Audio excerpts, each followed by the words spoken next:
आदसा साबसिन बे बेसेबां दुखु दिनै बियो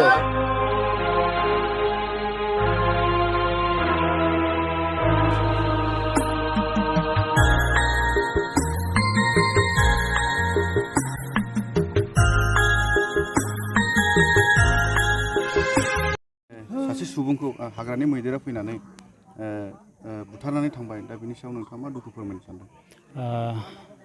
आं गिबियाव बड'लेण्ड बुब्लि नायगिरि आरो नैबे चेनेलनि गेजेरजों आं बेखौनो फोरमायनो लुगैयो जे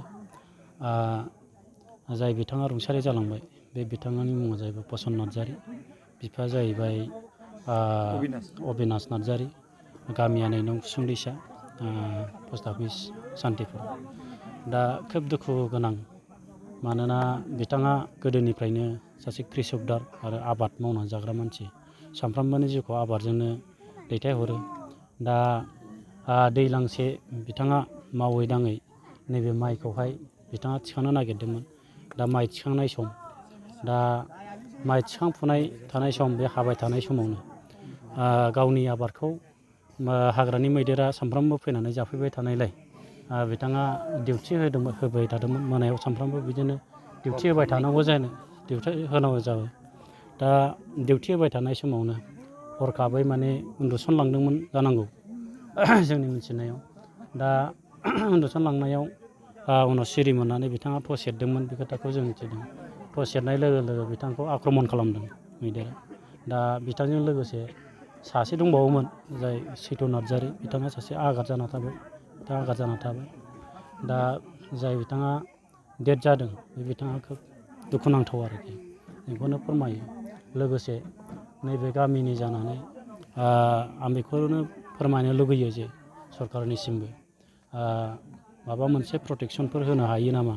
नैबे दा बिनि अनसुंथाइ दा माने सानफ्रामबो बिदिनो दिनैल' नङा, सिगाङावबो जोङो बिदिनो गामियाव हाबग्लुंजाबाय थादों, आबाद जाग्लुंजाबाय थादों।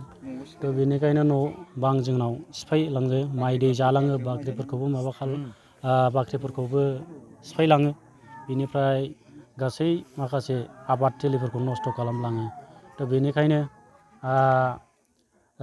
जोंनो माबा मोनसे जुदि प्रटेकसन होनो हायोबा जों खोब गोजोननाय मोनगौ, बेखौ आं सरकारनिसिम अनुरद खालामदों। लोगोसे नैबे न'खरा जोंहा सासे गथ' औवा गैया, फरायनाय मानसि दङ, खोब गोरिब।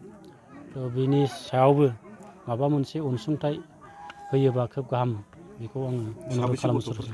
ओरैनो 7 गथ'फ्रा माने थालांबाय आरोखि। बे आरो गासिबो लेखा फरायजोबो, न'खरफोरखौथ' नुबाय, खोब गोरिब। लोगोसे जाखिनि नैबे जोंनि ओनसोलाव जाफ्लेबाय थादों, जाहाथे बेखौ नायनानै